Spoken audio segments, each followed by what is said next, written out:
So hey everyone, welcome back to camera info once again.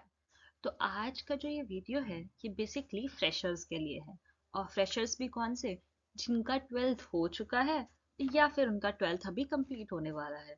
तो अगर आप अपने लिए ऑप्शंस ढूंढ रहे हैं गवर्नमेंट जॉब के, तो यहाँ पे मैंने कुछ जो मेरे अकॉर्डिंग बेस्ट ऑप्शंस हैं उनको लिस्ट आउट किया है। तो आप उसे ज़रूर चेकआउट कर सकते हैं।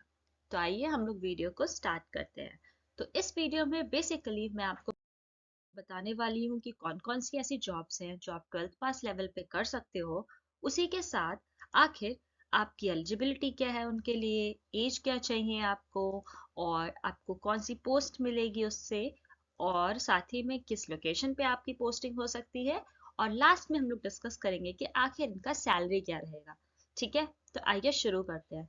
तो हमारे पास जो सबसे पहला ऑप्शन है, ठीक है, सबसे पहला ऑप्शन जो आता है वो आता है एसएससी सीएचएसएल का।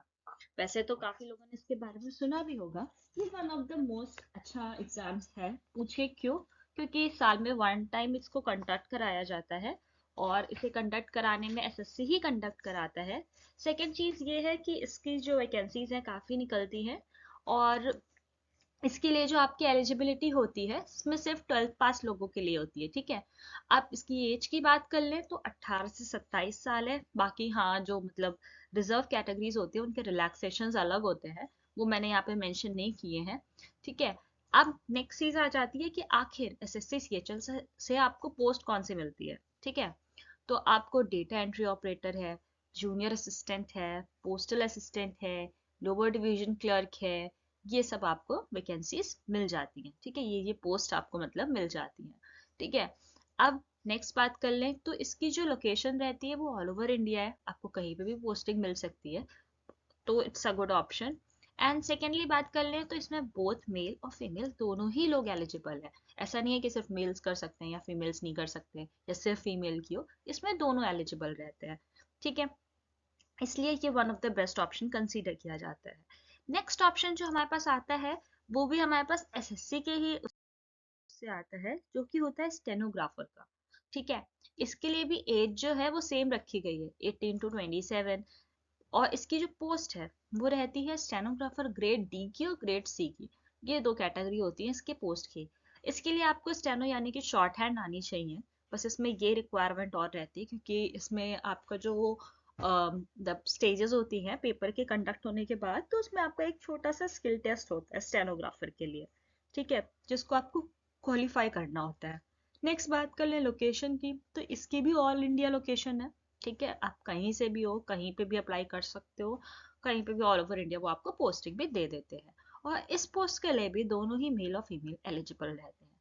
तो एसएससी सीएचएसएल के बाद SSC stenographer is a good option. ठीक है, नेक्स्ट बात कर लेते हैं हमारी तीसरी पोस्ट, जो कि है एसएससी एमटीएस की। ये भी एसएससी की ही है। एमटीएस मतलब मल्टीटास्किंग स्टाफ। ठीक, इसके लिए जो एज एज है वो 18 से 25 साल रखी गई है। इसमें आपकी जो पोस्ट रहती है वो प्यून की रहती हैं, गार्डनर हो गया या क्लीनिंग स्टाफ हो गया। ठीक है, इसमें 10+ वालों के लिए भी कुछ निकलती हैं पोस्ट। अब लोकेशन की बात कर ले तो ये all India vacancy of course इसकी भी है। इसमें भी बोथ मेल और फीमेल दोनों ही एलिजिबल है। जो नेक्स्ट हमारी बेस्ट आती है वो हमारी आती है D triple S B clerk की। ठीक, अब इसमें क्या है कि इसके लिए जो एज होती है वो 18 से 27 साल है। ठीक है, उसी के साथ ही जो पोस्ट है बेसिकली नाम से आप समझ गए होगे क्लर्क की है, तो ऑफ कोर्स ये क्लर्की की पोस्ट है। ठीक है, लेकिन ये ऑल इंडिया की वैकेंसी नहीं है। इसके लिए जो आपका जो इसका मेन ऑफिस है वो दिल्ली में है। ठीक है, तो आपको बेसिकली आपको दिल्ली ही पोस्टिंग मिलती है। ठीक है, इसमें भी ऑफ कोर्स मेल फीमेल दोनों ही एलिजिबल है। क्लर्क पोस्ट है तो it's a good option. Next आ जाती है हमारे पास नंबर 5, जो कि है आईसीएआर की टेक्नीशियन की। ठीक, आईसीएआर अगर आपको नहीं पता है तो ये हमारा रिसर्च इंस्टीट्यूट है। ठीक है, साइंस के फील्ड वालों के लिए बहुत ही अच्छा ऑप्शन होता है। इसकी बाद में भी है और हायर पोस्ट भी है। बट हाँ, 12th लेवल पे इसका जो है वो टेक्नीशियन की पोस्ट निकलती है।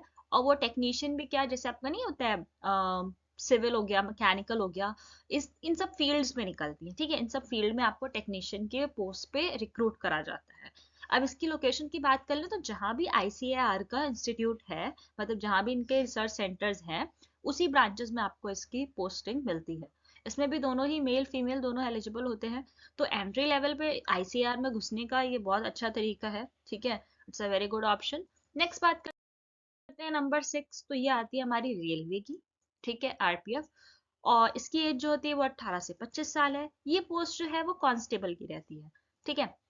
अब इसकी लोकेशन की बात करें तो ये भी ऑल इंडिया की वैकेंसी है, ठीक है, ओवरऑल है, और इसमें भी बोथ मेल और फीमेल दोनों ही एलिजिबल रहते हैं। नेक्स्ट बात करें तो जो नेक्स्ट पोस्ट है .7, ये तो आधे से ज्यादा लोग अवेयर भी होंगे ऑफ कोर्स, ये होती है हमारी एनडीए की, ठीक है।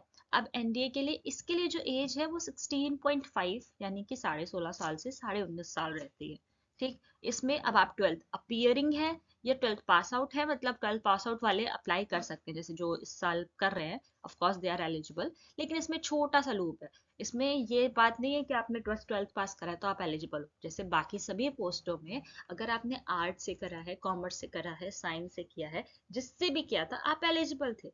लेकिन यहाँ पे क्या है कि यहाँ पे आपके पास साइंस साइड होनी चाहिए और उसके साथ आप पीसीएम ब्रांच के होने चाहिए, यानी कि फिजिक्स केमिस्ट्री मैथ, बायो वाले एलिजिबल नहीं है, ठीक है।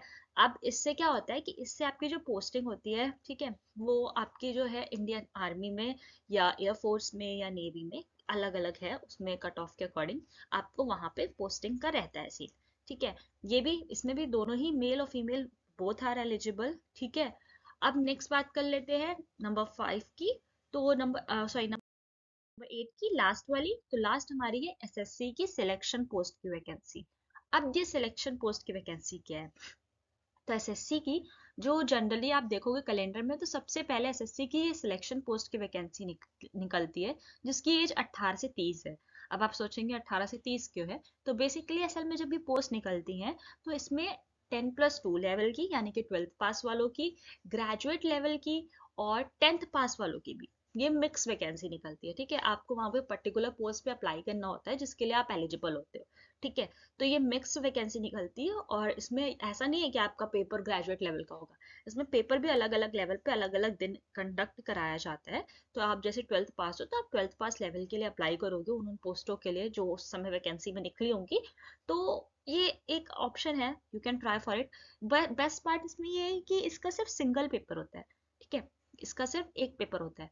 और बाकी एसएससी के पे होता है उसमें 2 स्टेजेस रहती है, इसमें एक पेपर होता है, फिर डॉक्यूमेंट वेरिफिकेशन। इसमें वेरियस पोस्ट होती हैं क्योंकि अलग अलग डिपार्टमेंट में जो छोटी छोटी नहीं, किसी में 2 पोस्ट खाली है, किसी में 1 पोस्ट खाली है, तो इस तरह करके इसकी वैकेंसी एक्चुअली निकलती है। ये भी ऑल इंडिया की वैकेंसी होती है, इसमें भी बोथ मेल और फीमेल दोनों ही एलिजिबल होते हैं, ठीक है। अब नेक्स्ट बात कर लें कि ये सब थी मेरे अकॉर्डिंग टॉप 8, ठीक है, ये मेरे अकॉर्डिंग टॉप 8 वैकेंसीज थी जिनको एक 12th जो बंदा पास कर रहा है वो अप्लाई कर सकता है, ठीक है। अब बात करते हैं कि आखिर इनका सैलरी स्ट्रक्चर क्या रहता है, ठीक है, जिसमें सबका इंटरेस्ट होगा। तो बेसिकली मैं आपको अगर एक रफ आइडिया दूं तो इन सभी की जो सैलरी है ना, ठीक है, वो आप एटलीस्ट मतलब कम से कम तो आप 20,000 प्लस एक्सपेक्ट ही कर लो, ठीक। अब 20,000 आप कहोगे, कुछ को लगेगा कि ये बहुत कम है, कुछ कहेंगे कि ये बहुत ज्यादा है, या XYZ जो भी आपके अपना पर्सन टू पर्सन वेरी करते ओपिनियन, ठीक है। तो मैंने यहाँ पे जो 20,000 नंबर दिया ये एक आपको रफ नंबर दिया है, ठीक है। अब इसमें क्या होता है, इसमें आपका HRA लगता है, DA लगते हैं, मतलब बहुत सारे अलाउंसेस भी होते हैं, ठीक है, वो सब भी एड ऑन होते हैं। तो मैंने, और फिर जैसे अलग अलग पोस्ट है, ठीक है। अब फॉर एग्जांपल आप देख सकते हो कि जो एनडीए वगैरह के है, ठीक है, तो वहां पे पे स्केल और भी ज्यादा है, ठीक है। ये नहीं है कि हाँ, आपको ऐसा 20,000 मिलेगा, ये मैं इन हैंड सैलरी की बात नहीं कर रही हूँ, मैंने एक रफ आइडिया दिया कि आपको इतनी तो मिलनी ही है। और इसमें अभी अलाउंसेस एड ऑन होंगे तो आपकी सैलरी आराम से 25 प्लस आराम से पहुंच जाती है। जनरली जो क्लर्क वगैरह की जो वैकेंसी थी, जैसे पोस्टल असिस्टेंट, एसएससी सीएचएसएल वगैरह की, ठीक है, तो इन सभी की पे स्केल ये एक रफ फिगर है, और इससे मतलब एक्सीड ही करती है, ऑफ कोर्स इससे ज्यादा ही रहती है। तो अगर आपको डायरेक्टली 12th के बाद अगर आप चाहते हो कि आपको जॉब करनी है, तो ये सारे ऑप्शंस आपके लिए बहुत ही अच्छे साबित हो सकते हैं, ठीक है। अब इनसे रिलेटेड अगर आपको कोई डाउट हो या किसी पर्टिकुलर पोस्ट के बारे में और डिटेल में आपको कुछ जानना हो, तो आप मुझसे कमेंट सेक्शन में पूछ सकते हैं, आप मुझे सजेस्ट कर सकते हैं, तो मैं उस पर एक डिटेल्ड वीडियो अलग से बना दूंगी। ठीक है, ये तो मैंने एक शॉर्ट सिर्फ आपको लिस्ट आउट करा है कि आपके पास ये नहीं है कि 12th के बाद ऑन हो कि अब आप मुझे ग्रेजुएट करूंगी तभी तभी मैं एलिजिबल हो जाऊंगी। ऐसा कोई चीज़ नहीं है। इट्स लाइक आप अभी भी इतने सारे एग्जाम्स के लिए एलिजिबल हैं। ठीक है, इसके अलावा भी और भी एग्जाम्स है, बट हाँ ये मेरे लिए टॉप 8 मैंने सेलेक्ट करे थे। होप कि आपको वीडियो अच्छा लगा होगा। Thanks for watching. Bye bye and yeah don't forget to subscribe.